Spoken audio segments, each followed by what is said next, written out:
پھر اس کے بعد اس کو روک دیا جاتا ہے ایڑی میں، پھر اس کے بعد اس کی پٹائی کرنا شروع کر دیتے ہیں، پھر ایڑی میں اس کی آ کے روح ایڑی سے نکال لیتے ہیں، پھر اس کے بعد گھٹنوں میں آ کے روک دیتے ہیں، پھر وہاں سے نکالنے کے بعد اس کی روح کو آ کے پیٹ میں روک دیا جاتا ہے، پھر گویا دھیرے دھیرے دھیرے کر کے اس کی روح اس لیے نکالی جاتی ہے کہ روح نکلے دیر تک اور اس کو موت کی سختی زیادہ معلوم ہو اور اس کو زیادہ سے زیادہ تکلیف پہنچا۔ اس کے بعد اس کے پیٹ میں روک دی جاتی ہے، پھر اس کے بعد اس کے سینے پر آ کے روک دی جاتی ہے، تاکہ اس لیے اس کو آہستہ آہستہ روح اس لیے نکالتے ہیں اس کو تکلیف زیادہ ہو اور ہر طرح اس کو اتنی مطلب تکلیف پہنچے جس کو موت قیامت تک برداشت کرے، ایسی سختی ملتی ہے۔ اس کے بعد اس کو کہا جاتا ہے، اس کی روح نکالنے کے بعد اس کو جہنم کی طرف لے چلو، اور اس کو جہنم کی طرف لے جاتے ہیں، اور پھر جب اس کی روح اس کے بدن سے جدا ہوتی ہے، اس کی روح نکال لی جاتی ہے، تو اس کی روح اپنے بدن کو لعنت ملامت کرتی ہے اور کہتی ہے کہ تو نے مجھے جو ہے پھنسا دیا، اور اللہ تجھے اس کا جو ہے برا بدل دے کہ تو نے پوری زندگی مجھے نافرمانی میں چلایا، اپنی نفس کے خاطر چلایا، اور ہمیشہ تو نے جو ہے گناہ کرنے میں جلدی کی ہے اور نیک کام کرنے میں تو ہمیشہ سستی کرتا تھا، اور مجھے ہمیشہ جو ہے برائی کی طرف لے کے گیا، اور اللہ تعالیٰ اس کے تجھے بدلہ دے کہ دنیا پر جس حصوں پر وہ گناہ کیا کرتا تھا، اللہ کی نافرمانی کر کے زندگی گزاری اس نے، زمین کے تمام وہ حصے اس کے اوپر لعنت و ملامت کرتے ہیں کہ اچھا وہ یہ چلا گیا، اس نے پوری زندگی یہاں پر بیٹھ کر میری چھاتی پر گناہ کیے، یہ کیا وہ کیا، زمین کے تمام حصے اس کے اوپر لعنت و ملامت کرتے ہیں، اور جو شیطان کا جو لشکر ہوتا ہے وہ دوڑتے ہوئے اپنے جو ہے آقا اور سردار کے پاس پہنچتے ہیں اور اس کو خوشخبریاں دیتے ہیں کہ میرے آقا میرے سردار، آج فلانے آدمی کو ہم لوگوں نے جہنم تک پہنچا دیا۔ وہ بڑا خوش کہ ہاں تم نے بڑا اچھا کام کیا۔ پھر جب وہ قبر میں رکھا جاتا ہے تو زمین اس پر تنگ ہو جاتی ہے، ہاں، اور زمین کہتی ہے کہ جتنے لوگ میری پیٹھ پر چلتے تھے سب سے زیادہ مجھے بغض تجھی سے تھا کہ آج تو میرے حوالے ہوا ہے، اور آج تو میرا سلوک دیکھے گا کہ آج میں تیرے ساتھ کیسا سلوک کرتی ہوں۔ اور جب اس کو جو ہے قبر کے اندر رکھا جاتا ہے تو اس کی جو فرمایا کہ اس کے بعد فرشتے آتے ہیں جن کی حیت ابھی پچھلے واقعے میں ہم نے بیان کی کہ اس طرح کی حیت میں فرشتے اس کے پر آتے ہیں، اس سے سوال کرنا شروع کرتے ہیں کہ بتا تیرا رب کون ہے، تیرا دین کیا ہے۔ جناب رسول اللہ صلی اللہ علیہ وسلم کے بارے میں اس سے سوال کیا جاتا ہے، اور وہ اللہ علمی ظاہر کرتا ہے، کیونکہ زندگی تو نہ اللہ کے حکم کے ساتھ گزری ہے، نہ دین کے ساتھ زندگی گزاری ہے، نہ جناب رسول اللہ صلی اللہ علیہ وسلم والی زندگی ہمارے پاس موجود تھی۔ وہاں تو زبان نہیں چلے گی، وہاں تو عمل چلے گا کہ اگر پوری زندگی اللہ کے حکموں کے ساتھ گزاری ہے، توحید کے ساتھ گزاری ہے، شرک نہیں کیا، بدعت نہیں کی، اللہ کی ذات میں کسی کو شریک نہیں کیا،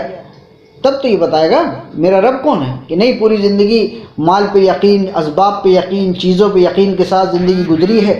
کہ مال نہیں ہوگا تو کیسے گاڑی چلے گی، ہاں، اسباب نہیں ہوں گے، بغیر دوائی کے کیسے ٹھیک ہو جائے گا صاحب، نہیں، وہاں تو اندر پہ یقین بولے گا۔ یہ یقین بنانے کے لیے دنیا کے اندر اللہ نے بھیجا ہے، ہاں، اپنی اطاعت کے لیے دنیا میں بھیجا گیا کہ جیسی زندگی گزاری ہے قبر کے اندر جو ہے ویسی ہی زبان چلے گی۔ یہ نہیں کہ صاحب دنیا میں ہم کلمہ پڑھ لیا، کوئی بھی سنے ہم سے کلمہ ہم سنا دیتے، نہیں، وہاں تو عمل کی بنیاد پر زبان چلے گی۔ زندگی اللہ کے حکموں کے خلاف گزری، دین ہماری زندگی میں تھا ہی نہیں، نماز روزہ تسبیح تلاوت کو صرف ہم نے دین سمجھا، نہیں، جناب رسول اللہ صلی اللہ علیہ وسلم کی پاکیزہ مبارک زندگی ہمارے اندر موجود ہوگی، تب تو یہ وہاں جواب دے گا جب جناب رسول اللہ صلی اللہ علیہ وسلم کے بارے میں اس سے پوچھا جائے گا کہ زندگی تو سنتوں سے دور، دسترخوان سنتوں سے دور، شادی سنتوں سے دور، کاروبار سنتوں سے دور، معاملات اور معاشرات زندگی سنتوں سے دور، نہیں، جتنا جناب رسول اللہ صلی اللہ علیہ وسلم والی زندگی ہمارے اندر موجود ہوگی تب قبر کے اندر سب جواب دینا میرے بھائیوں آسان ہوگا۔ ہر آدمی وہ کہے گا ہائے افسوس، ہائے افسوس، میں نہیں جانتا اس کے بارے میں،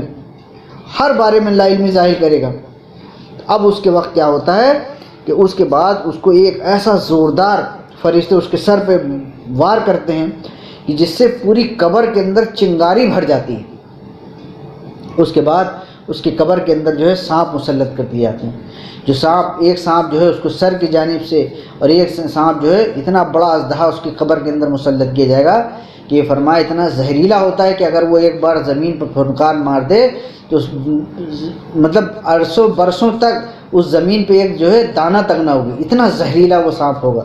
اور اس کو ڈسنا شروع کر دیتا ہے عصر کی نماز قضا کرنے کی، فجر کی قضا کرنے کی وجہ سے ظہر تک، ظہر کی نماز قضا کرنے کی وجہ سے عصر تک، اور عصر کی نماز قضا کر دینے کی وجہ سے مغرب تک، اور مغرب کی نماز قضا کر دینے کی عشاء تک، گویا اور عشاء کی نماز قضا کرنے کی وجہ سے فجر تک ڈستا رہے گا، گویا قیامت تک اس کے ساتھ یہی منظر جاری رہے گا۔ ایک روایت میں اور ہے کہ ایک سانپ اس کو سر سے اور ایک پاؤں کی طرف سے ایسے کھانا اور چبانا شروع کریں گے کہ دونوں سانپ آ کر آپس میں ایک دوسرے سے مل جائیں گے، اور قبر چاروں طرف سے اس کو ایسا بھیجنا شروع کری کہ جس کے بارے میں اللہ کے رسول صلی اللہ علیہ وسلم نے اپنے ہاتھ مبارک کو دونوں انگلیاں ایک دوسرے میں ڈال کے صحابہ کے ساتھ مخاطب ہو کر سمجھایا، دونوں انگلیاں آپس میں ایک دوسرے ہاتھ میں ڈالی، اور یہ فرمایا قبر انسان کو ایسے دبائے گی جیسے انسان کی دونوں ایسے مل جائیں گی پسلیاں، جیسے یہ میری دونوں ہاتھ کی انگلیاں ایک دوسرے سے مل گئی، اتنا اس کو دبائے گی، قبر اس کے اوپر اتنی تنگ کر دی جائے گی کہ اب اس کے لیے قبر جو ہے بہت مصیبت بن جائے گی۔ حضور اکرم صلی اللہ علیہ وسلم فرماتے ہیں، اس ذات کی قسم جس کے قبضے میں میری جان ہے، فرمایا کہ اس وقت جو اس کے اوپر رنج ہوگا، غم ہوگا، یہ فرمایا ایسا رنج غم زندگی میں نہ کبھی اس کے پاس آیا تھا، اور نہ ہی کبھی اس سے بڑا صدمہ اور اس کے اوپر کوئی جو ہے غم اس کے پاس دوبارہ یہ آئے گا، اور اس کے فرق فرمایا کہ اس کے سامنے جہنم کا دروازہ کھول دیا جاتا ہے، اور یہ فرمایا اس کے اوپر وہاں کی گرم گرم ہوائیں، وہاں کا عذاب، وہاں دیکھ کر اس کو جو ہے فرمایا کہ اب قیامت تک اس کو وہاں کی گرمی، وہاں کا سب کچھ، اور 77 دروازے اس کے اوپر کھول دیے جائیں گے، اور جہاں کی گرمی، وہاں کی سختی، وہاں کا ماحول اس کو قیامت تک برداشت کرنا پڑے گا۔ اس لیے ہمارے دوستوں، ہمیں آپ کو مرنا ہے ایک دن، اور ہم میں سے ہر ایک آدمی کو اس قبر کی گھاٹی سے ہو کے گزرنا ہے، موت کی سختی سے ہو کر گزرنا ہے۔ اس لیے علماء لکھتے ہیں کہ اگر انسان کو قبر کی سختی، میدان محشر، یہ سارے مسئلے تو بات کے ہیں، یہ فرمایا موت کی سختی اتنی بڑی سختی ہے کہ انسان اگر اس کو برداشت کر لے جائے، اگر وہ گھاٹی انسان کی آسان ہو جائے، تو قبر کی منزل تو باقی ساری منزلیں آسان ہونا شروع ہو جائیں گی، کہ ملکن موت اپنے آپ میں ہی ایک بہت بڑا مرحلہ ہے۔ ایک مرتبہ حضرت ابراہیم علیہ السلام نے حضرت اسرائیل علیہ السلام سے کہا کہ آپ جب روح نکالتے ہیں فاسق و فاجر آدمی کی یا نیک بندوں کی، تو کیا آپ کی حیت ہوتی ہے، کس حال میں ان کی روح نکالتے ہیں؟ میں ایک بار آپ سے دیکھنا چاہتا ہوں کہ آپ جب کسی نیک بندے کی روح نکالیں گے تو کس طرح معاملہ ہوگا، اور جب کسی فاجر آدمی کی آپ روح نکالنے جاتے ہیں تو اس وقت کیا معاملہ ہوگا۔ تو حضرت اسرائیل علیہ السلام نے فرمایا کہ ابراہیم علیہ السلام سے کہ آپ تحمل نہیں فرما پائیں گے اس شکل کے، تو آپ نے بار بار اصرار کیا، تو حضرت اسرائیل علیہ السلام نے کہا کہ ٹھیک ہے، آپ اپنا منہ جو ہے پھیر لیں، اور جیسی حضرت ابراہیم علیہ السلام نے اپنا منہ پھیرا تو وہ آپ فاسق و فاجر آدمی کی جس حال میں روح نکالتے ہیں، آپ نے اپنی حیت کو بدلا، اور حضرت ابراہیم علیہ السلام سے کہا اب آپ مڑ کر دیکھیں۔ تو جب حضرت ابراہیم علیہ السلام نے مڑ کر دیکھا تو ایک عجیب کالا، عجیب ڈراؤنی شکل کا ایک دیو جیسا ایک آدمی،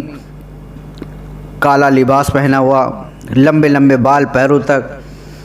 اور اس کے منہ اور ناک سے آگ نکل رہی ہے، نہایت بدبودار کالا لباس پہنے ہوا آدمی۔ اتنی آپ نبی ہیں، نبیوں کو 100 آدمی کے بقدر طاقت ہوتی ہے، فرمایا ابراہیم علیہ السلام ان کی یہ حیت کو برداشت نہیں کر پائے اور گش کھا کر گر پڑے۔ جب تھوڑی دیر بعد آپ کو ہوش آیا تو اسرائیل علیہ السلام اپنی پہلی جیسی حیت میں آ چکے تھے، اور فرمایا آپ جب اٹھے تو آپ نے فرماتے ہیں کہ اگر انسان کے لیے موت کے وقت کوئی اور مسئلہ نہ ہو، اور صرف یہ فرمایا کہ اسرائیل علیہ السلام آپ کی اس حیت کو دیکھنا ہی اس کے لیے سمجھ لیے سب سے بڑا ایک عذاب ہے، کہ ہر آدمی برداشت نہیں کر سکتا آپ کی اس حیت کو۔ پھر آپ نے فرمایا کہ جب آپ اپنے نیک بندوں اور مومن بندوں کی روح نکالنے جاتے ہیں تو اس وقت کیا معاملہ ہوتا ہے۔ تو ابراہیم علیہ السلام نقل فرماتے ہیں کہ جب اسرائیل علیہ السلام نے اپنی وہ حیت دکھائی تو ایک نوجوان خوبصورت سا اور نہایت عمدہ اور سفید لباس پہنے ہوئے اور اس حال کے اندر ان کے پاس سے مشک کی خوشبو آ رہی ہیں اور وہ مہکتے ہوئے اس حال میں فرمایا کہ اس کی روح نکالی جاتی ہے۔ تو آپ فرماتے ہیں کہ اگر انسان کے پاس موت کے وقت اگر اس حیت میں جبرائیل علیہ السلام آتے ہیں اور اگر اس کے دل بہلانے کے لیے کوئی اور چیز موجود نہ ہو یا کوئی اور اشیاء سامان اس کے سامنے نہ ہو تو آپ کی یہ حیت ہی اس کے دل بہلانے کے لیے کافی ہے۔ اس لیے کہتے ہیں کہ ہم میں سے ہر آدمی کو اپنے موت کی، اپنی قبر کی، اپنی آخرت کے بارے میں فکر مند ہونا ہے۔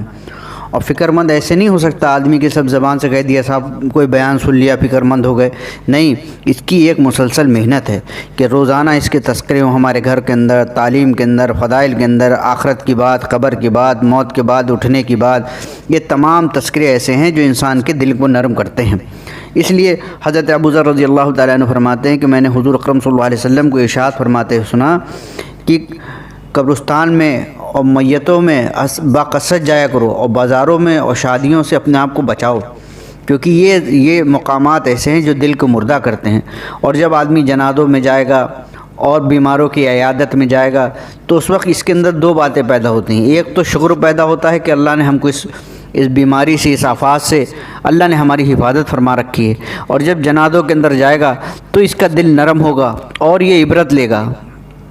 اس لیے کہ اب ہمارے دل نرم ہونا شروع ہو جائیں گے اور تمام چیزیں۔ اس لیے اب تو اللہ معاف فرمائے کہ حال ہمارا یہ ہے کہ قبرستان میں، جنازوں میں بھی آپ جائیں گے تو وہاں بھی آدمی اپنی آخرت کو، موت کو یاد نہیں کر رہا ہوتا، بلکہ قبرستان کے اندر کھڑا ہوا جتنی دیر میں مٹی دفنائی جا رہی ہے، مردے کو قبر کے اندر رکھا جا رہا ہے، وہاں بھی لوگ دنیاوی باتیں کنارے کھڑے ہوتے کرتے مل جائیں گے آپ کو۔ یہ عبرت کے مقامات تھے کہ ہم اپنی موت کو یاد کرتے کہ نہیں، اس کا وقت پورا ہو گیا اور یہ آج اپنے گڑھے میں چلا گیا۔ اسی طرح ایک دن ہم کو بھی لوگ نہلا دھلا کے لے کر آئیں گے اور چھوڑ کر اور یہاں چلے جائیں گے۔ اس لیے ایک مرتبہ ایک بزرگ کے پاس ایک جنازہ نکلا اور دیکھا کہ لوگ اس کے اوپر رنج کر رہے ہیں، گرم کر رہے ہیں، تو وہ فرمانے لگے کہ بھائی دیکھو، یہ اس کے اوپر رنج و غم کرنے سے کوئی فائدہ نہیں، بلکہ تمہیں رنج و غم تو اپنے اوپر کرو، اس سے تمہیں زیادہ مفید ہو، یہ تمہارے لیے زیادہ مفید ہے کہ تم اس کے لیے بیچارے کے لیے غم زیدہ ہو۔ وہ تو اپنی زندگی جی کے چلا گیا اور سارے مرحلے پار کر گیا۔ فرمانے لگے کہ یہ 3 آفتیں ایسی تھیں جس کو یہ جھیل چکا ہے۔ ایک پہلی آفت کیا تھی؟ آئندہ اس کو ملک الموت دیکھنے کا خوف اب اس کے اندر نہیں پیدا ہوگا، کہ یہ جو گھاٹی تھی کہ ملک الموت کس حال کے اندر آئیں گے، اس کے پاس کس حیت میں آئیں گے، کیسے روح نکالیں گے، کس طرح روح نکلے گی، تڑپ کے نکلے گی کہ آسانی کے ساتھ نکلے گی۔ فرمایا کہ اب اس کے اندر دوبارہ ملک الموت کو دیکھنے کا جو ہے خوف ختم ہو گیا۔ دوسری بات یہ ہے کہ موت کی سختی جھیلنے کی اب اس کو دوبارہ نوبت نہیں آئے گی، کیونکہ یہ نوبت ایسی ہے کہ یہ آدمی، ہر ایک آدمی کو جھیلنا ہے، وہ گھاٹی سے بھی یہ پار ہو چکا ہے۔ پھر تیسرا ہے اس کے اندر سے برے خاتمے کا خوف ختم ہو گیا کہ نہ جانے کس حال میں موت آئے۔ اب اس لیے کہ تم سارے کے سارے مل کر اپنی موت کی فکر کرو کہ ہماری کس حال میں موت آئے گی، نہ جانے اسرائیل علیہ السلام ہمارے پاس کس حالت میں آئے، کس سختی کے ساتھ ہماری جان نکلے نہ نکلے۔ اس لیے ہمیں اپنی فکر میں زیادہ لگ جانا ہے کہ ہماری کس حال میں موت آئے گی۔ اسی لیے کہتے ہیں کہ جو آدمی اپنی موت کو کثرت سے یاد کرتا ہے اور ہر وقت اس کے تذکرے کرتا ہے، ہر وقت اس کی کوشش و فکروں میں لگا رہتا ہے، اس کا 3 چیزوں میں اکرام کیا جاتا ہے۔ ایک تو اس کو توبہ جلدی نصیب ہوتی ہے کہ اگر کوئی اس سے گناہ سرزد ہو جائے یا کوئی ایسا بڑا اللہ کی نافرمانی ہو جائے یا کوئی ایسا بڑا عمل چھوٹ جائے تو وہ مومن بندہ ہے تو اس کے اندر بے چینی پیدا ہوگی، تو اب اس کے اندر فرمایا کہ اللہ اس کو ایسی توفیق عطا فرما دیتے ہیں کہ وہ توبہ کیے بغیر اس کو سکون نہیں ملے گا کہ یار مجھ سے یہ آج عمل چھوٹ گیا یا مجھ سے یہ گناہ ہو گیا۔ تو فرمایا کہ اس کو پہلی نعمت یہ دیتے ہیں کہ اس کو توبہ جلدی نصیب کرتے ہیں۔ دوسرا ہے کہ اس کو مال میں قناعت میسر فرماتے ہیں کہ اللہ اس کو جتنی بھی مقدر کی روزی دیتے ہیں اس کے اندر اس کو صبر ہوتا ہے، اس کے اندر آگے اس کو مال کو بڑھانے کی اور اس چیزوں کی اس کے اندر چاہت اور للک نہیں بنتی، بلکہ اس کو جو بھی اللہ روزی دے دیتے ہیں اس کے اندر اس کو قناعت جو ہے میسر عطا فرما دیتے ہیں۔ تیسرا ہے کہ اس کو عبادت میں نشاط اور دل بستگی پیدا کر دیتے ہیں، یعنی اس کو عبادت کی توفیق جلدی عطا فرما دیتے ہیں اور اس کو عبادت کے اندر دل لگتا ہے، نماز پڑھنے میں اچھا لگے گا، روزہ رکھنے میں اچھا لگے گا، تلاوت کرنے میں سکون محسوس ہوگا، ذکر کرنے میں ایک عجیب سا قلبی سکون محسوس ہوگا۔ اور فرمایا کہ جو شخص موت کو غفلت رکھتا ہے، اپنی موت کو یاد نہیں رکھتا اور بلکہ اس کو موت کے تذکرے تک اچھے نہیں لگتے، اللہ اسے 3 ایسے جو ہے چیزوں میں ملوث کر دیتے ہیں۔ پہلا، اس سے گناہ کی توبہ میں تاخیر ہو جاتی ہے کہ اگر اس سے کوئی گناہ ہو گیا، چاہے چھوٹا ہو چاہے بڑا گناہ ہو، اول تو اس گناہ کو وہ گناہ سمجھے گا ہی نہیں۔ اگر گناہ کو گناہ سمجھنے لگے گا تو اس کو توبہ کرے گا، دوبارہ اس سے بچنے کی کوشش کرے گا۔ اور اگر اللہ ماشاء اللہ اگر اس کو احساس بھی ہو گیا کہ ہاں مجھ سے غلطی ہو گئی یا یہ مجھ سے گناہ ہو گیا، تو فرمایا اس وقت بھی اس کو توبہ کی تاخیر کرتا رہے گا، اس کو توبہ کی جلدی توفیق نہیں ملے گی۔ پھر دوسرا ہے، آمدنی پر راضی نہیں ہوگا۔ جو اس کو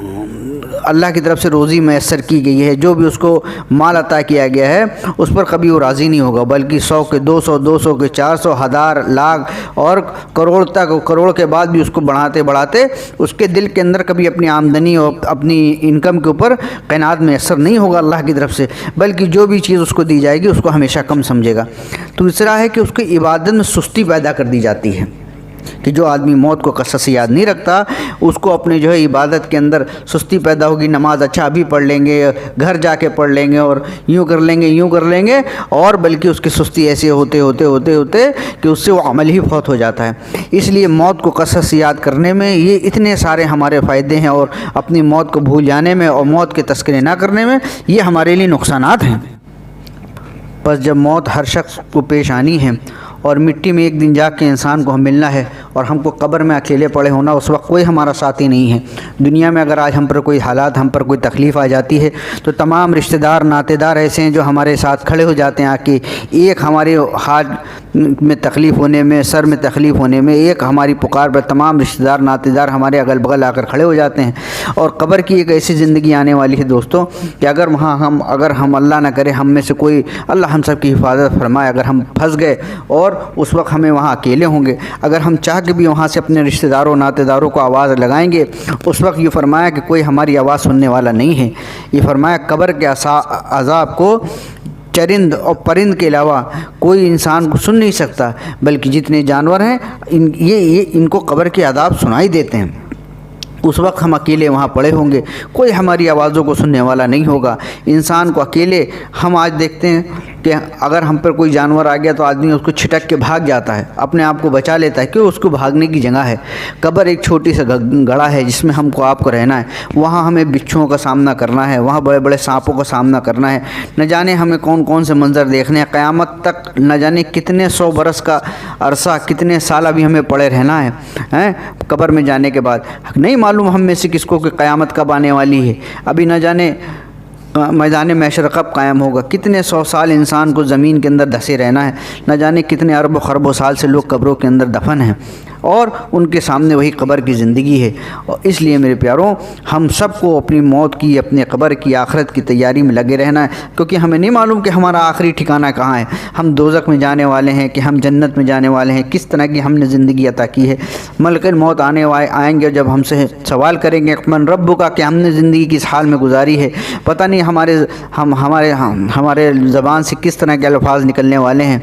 یہ جو فرمائے اتنے بڑے بڑے لوگ، حضرت عمر رضی اللہ تعالیٰ عنہ کے بارے میں آتا ہے کہ اللہ کے رسول صلی اللہ علیہ وسلم فرماتے تھے کہ اگر میرے بعد کوئی نبی ہوتا تو عمر ہوتے، اگر نبوت کا دروازہ بند نہ ہوتا تو وہ عمر ایک ایسی شخصیت تھی جس کو اللہ نبی بناتے، جن کے بارے میں آیا کہ اگر یہ 10 سال تقریباً اور زندہ رہتے۔ ایک انگریز نے اپنی کتاب میں لکھا ہے تو یہ فرماتے تھے، وہ انگریز نے لکھا کہ پوری دنیا میں اسلام پھیل جاتا۔ ایسی شخصیت کے بارے میں حضرت علی رضی اللہ تعالیٰ عنہ فرماتے ہیں کہ میں نے کئی مرتبہ اللہ کے رسول صلی اللہ علیہ وسلم سے سنا کہ میں ابو بکر گئے، میں ابو بکر عمر آئے، میں ابو بکر عمر گئے، ہمیشہ ابو بکر کے ساتھ عمر کا نام آپ نے لیا۔ لیکن وہ حضرت عمر کا حال کیا ہے کہ جب آخری وقت ہے، اپنے بیٹے کی جو ہے ران کے اوپر سر رکھ کے لیٹے ہیں اور اپنے بیٹے سے کہتے ہیں کہ بیٹا میرا سر جو ہے اپنی ران سے نیچے اتار دے، تو وہ سمجھتے ہیں کہ تھوڑا نیچے کھسکانے کے لیے کہہ رہے ہیں، تو آپ فرماتے ہیں کہ تو نے سنا نہیں کہ میں کیا کہتا ہوں، میرا سر زمین میں ڈال دے۔ آپ نے ان کا سر زمین میں ڈالا اور آپ پلٹے اور ناک اپنی جو ہے اور منہ پورا زمین پہ مٹی پہ رگڑنے لگے اور رگڑتے ہیں بار بار اپنی ناک زمین پہ رگڑ رہے ہیں اور بار بار یہ کہنا عمر اگر تیرے رب نے تجھے معاف نہ کیا تو ہلاک ہو جائے گا، اے عمر اگر تیرے رب نے مجھے معاف نہ کیا تو ہلاک ہو جائے گا۔ یہ تو حال ہے ایسے لوگوں کا کہ جن کے بارے میں آیا ہے کہ ان کے لیے جنت طے تھی، ان کی جو ہے ان کو تو دنیا میں جنتوں کی بشارت تھی، لیکن یہ موت کے اتنے ڈرنے والے کہ مرتے وقت یہ کہہ رہے ہیں کہ اے عمر اگر تیرے رب نے تجھے معاف نہ کیا تو ہلاک ہو جائے گا۔ ان کے اندر تو موت کا اتنا خوف، اتنا ڈر، یہ فرمایا اور آج ہمارے جیسے نہ ہماری زندگی کے اندر کوئی اعمال ہے، نہ کوئی زندگی ہے، نہ ہمارے اندر کوئی نیک عمل ہے، نہ ہمارے اندر خدا کا خوف ہے، نہ جناب رسول اللہ صلی اللہ علیہ وسلم والی زندگی ہمارے آپ کے پاس موجود ہے۔ 24 گھنٹے گناہوں میں اور فحش کے کاموں میں، اور یہود و نصارہ کی زندگی آج ہمارے گھروں کے اندر، ہماری شادیوں کے اندر، ہمارے کاروباروں کے اندر، ہمارے لباس کے اندر 24 گھنٹے اللہ کی نافرمانی کے ساتھ زندگی گزرنے والی، اور اس کے بعد بے شرمی کا حال ہمارا یہ ہے کہ اللہ بڑا غفور و رحیم ہے۔ بے شک اللہ بڑا غفور و رحیم ہے، لیکن میرے پیاروں کہ اللہ کا کوئی ضابطہ ہے، کوئی قانون ہے۔ اگر جنت اتنی ہی سستی ہوتی کہ گناہ کرتے جاؤ کرتے جاؤ کرتے جاؤ، اللہ غفور و رحیم ہے تو یہ فرمایا کہ صحابہ نے بلا وجہ ہم دین یہاں تک پہنچانے کے لیے اتنا خون بہایا، پیٹوں پر پتھر باندھے۔ جناب رسول اللہ صلی اللہ علیہ وسلم کے گھروں میں 3 مہینے گزر گئے، آپ کے گھروں کے اندر چولہے نہیں جلے، آپ کے نمازوں کو یہ فرمایا شہید کر دیا گیا، آل رسول کا خون زمینوں پر بہا۔ اگر جنت اتنی سستی تھی تو اتنی مشقتیں، اتنی پریشانی بلا وجہ صحابہ نے اٹھائی نہیں؟ کل اللہ کے یہاں قانون بھی تو ہے، کل اس قانون کے ساتھ کہ آپ فرماتے ہیں کہ یہ کیسے فیصلے کر دیے تم نے کہ کل قیامت کے اندر اللہ نافرمان کو، فرما بردار کو کل ایک سب میں کھڑا کر دیں گے۔ کل وہاں قیامت میں آواز لگی وَامْتَازُوا الْأَيُّهَا الْمُجْرِمُونَ کہ آج مجرمین جو ہیں وہ فرما برداروں سے الگ ہو جائیں، آج صفیں الگ لگیں گی۔ ایک آدمی ایسا جس نے پوری زندگی اللہ کی فرما برداری کے ساتھ گزاری ہے، اور ایک میری بندی ایسی ہے جس کا سر کے ناخن، پیر کے ناخن سے لے کے سر کا بال تک آج تک کسی نے نہیں دیکھا، اور ایک بازاروں میں گھومنے والی، کل ہم قیامت میں دونوں کو ایک سب میں کھڑا کر دیں گے۔ ایک آدمی جس نے اپنی تمام حاجتوں، اپنی تمام تقاضوں کو اور اپنی تمام حاجتوں کو اپنے سینوں میں دفنا دیا، اور ایک آدمی جی چاہی من چاہی زندگی گزارتا ہوا میرے سامنے آیا، کل ہم دونوں کو کل قیامت کے اندر ایک سب میں کھڑا کر دیں گے۔ یہ کیسے فیصلے کر دیے تم نے؟ نہیں میرے پیاروں، ہمیں تو اللہ کے حکموں کے ساتھ زندگی گزارنی ہے، اور جناب رسول اللہ صلی اللہ علیہ وسلم والی زندگی گزارنی ہے۔ یہ طریقہ آپ کو محبوب ہے، اس طریقے کے ساتھ جو زندگی گزار کے جائے گا، اس کے لیے اللہ موت کی سختی کو بھی آسان فرما دیں گے، اس کی قبر کی زندگی کو بھی آسان فرما دیں گے۔ ہاں، اس لیے ہمیں اپنے گھروں کے اندر فضائل کی تعلیم، موت کے تذکرے، یہ سب اپنے گھروں کے اندر زندہ کرنا ہے۔ ایک ایسا ماحول، دینی معاشرہ ماحول اپنے گھروں کے اندر قائم کرنا ہے، اور اپنے آپ کو غیروں کے طریقے سے بچانا ہے کہ یہ جتنی زندگی ہماری بچی ہے اب تک، ہم بقیہ زندگی سے توبہ کریں۔ اللہ ایسا معاف کرنے والا ہے کہ اللہ ایسی جگہ سے جب آدمی بندہ توبہ کرے گا تو اللہ ایسی طرح سے اس کی زندگی پہ گاٹھ لگائیں گے، بیچ سے توڑ کے اس کے گناہوں کو، کہ فرمایا کہ وہ گاٹھ دکھے گی ہی نہیں کہ کب اس نے کہاں سے توبہ کی، کیسی زندگی معاف کی۔ اللہ تو ایسا معاف کرنے والا ہے۔ اس لیے اپنی زندگی، پچھلی زندگی جو اب تک ہم نے گزاری ہے، اس سے ہمیں توبہ کرنا ہے، استغفار کرنا ہے۔ اللہ بڑا معاف کرنے والا ہے۔ ایک فاحشہ عورت نے صرف کتے کو پانی پلا دیا تو اللہ کو اس کا یہ عمل پسند آیا، اللہ نے اس کے جنت کے فیصلے کر دیے۔ لیکن یہ تو اللہ کی شان میں ہے کہ اللہ اگر کسی کو معاف کر دے تو اللہ کی شان ہے، ہاں، ورنہ اللہ کے ایک ضابطہ ہے، ایک قانون ہے، جنت و جہنم اس لیے تیار کر دی گئی۔ آپ فرماتے ہیں کہ یہ تمام احکامات بتا دیے گئے ہیں، زندگی گزارنے کا طریقہ اللہ کے رسول صلی اللہ علیہ وسلم عملی طور پر زندگی بتا کر گئے ہیں۔ اس لیے ہم اپنے گھروں کے اندر سنتوں کو آراستہ کریں کہ فرمایا کہ اللہ کے قرب کا ذریعہ جناب رسول اللہ صلی اللہ علیہ وسلم والے طریقوں کے ساتھ ہو کے گزرتا ہے۔ جتنا اللہ کے رسول صلی اللہ علیہ وسلم کا طریقہ ہماری زندگی کے اندر آئے گا اور اللہ کے احکامات ہماری زندگیوں کے اندر اور ہمارے گھروں کے اندر زندہ ہوتے جائیں گے، اتنا ہی ہم اللہ کے قریب ہوتے چلے جائیں گے، اور جتنا یہ بندی اللہ کے قریب ہوتا چلا جائے گا، اللہ اس کی دعاؤں میں تاثیر پیدا کریں گے، اس کے مسائلوں کو حل کریں گے، گھروں کے اندر سکون ہوگا۔ اس لیے کہتے ہیں کہ ہمارے آج گھروں کے اندر بے سکونیاں، بے چینیاں اسی لیے ہیں کہ آج ہمارے گھروں کے اندر شیطان زیادہ ہیں اور بلکہ فرشتوں کے نزول کم ہے۔ اس لیے فرشتوں والا ماحول اپنے گھروں کے اندر قائم کرنا ہے۔ جب فرمایا جس کے گھر کے اندر فضائل کی تعلیم ہوگی، صحابہ کے واقعات پڑھے جائیں گے، صحابیات کے واقعے تذکرے پڑھے جائیں گے، اس گھر کے اندر فرشتوں کا نزول ہوتا ہے۔ اب اس گھر سے شیاطین نکل جاتے ہیں، تو جب شیاطین نہیں ہے تو آپس کے جھگڑے ختم، آپس کی ناتفاقیاں، دل پھٹے، وہ سب ختم۔ یہ ساری چیزیں پیدا ہوں گی کہ جب ہم اپنے گھروں کے اندر فضائل کی تعلیم کو شروع کریں گے اور اپنے گھروں کے اندر ایک دینی معاشرہ ماحول قائم کریں گے۔ اس لیے ہم سب کو فکر مند ہو جانا ہے اپنی آخرت کے لیے۔ موت ہمارے سر پہ کھڑی ہے، کب ہمارا دامن پکڑ لے اور کب آ کے ہمارے سامنے کھڑے ہو جائے ہمیں نہیں معلوم۔ اس لیے جب ہمیں معلوم نہیں کہ ہمارا وقت کب ہے، شیطان ہمیں بہکائے ہوئے، ہمیں دنیا کے چکر میں لگائے ہوئے، اور ملک الموت کب آ کے ہمارے کندھے پر ہاتھ رکھ دے گی اور کہیں گے چلو تمہارا وقت قریب ہو چکا۔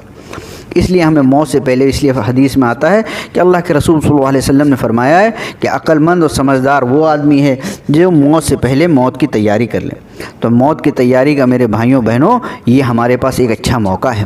کہ موت کی تیاری ہے کہ ہم اپنے آپ کو سب سے پہلے گناہوں سے بچائیں۔ یہ فرمایا کہ جب پانی کا لیکیج بند ہو جائے گا تو ٹنکی بھر جائے گی، نہیں پہلے ہم لیکیج بند کرنے کو تیار نہیں۔ سے ہم نماز، شیطان کیا کہ نماز پڑھ لو، روزہ رکھ لو، یہ کر لو، وہ کر لو، باقی زندگی چاہے جیسی گزارو۔ ہاں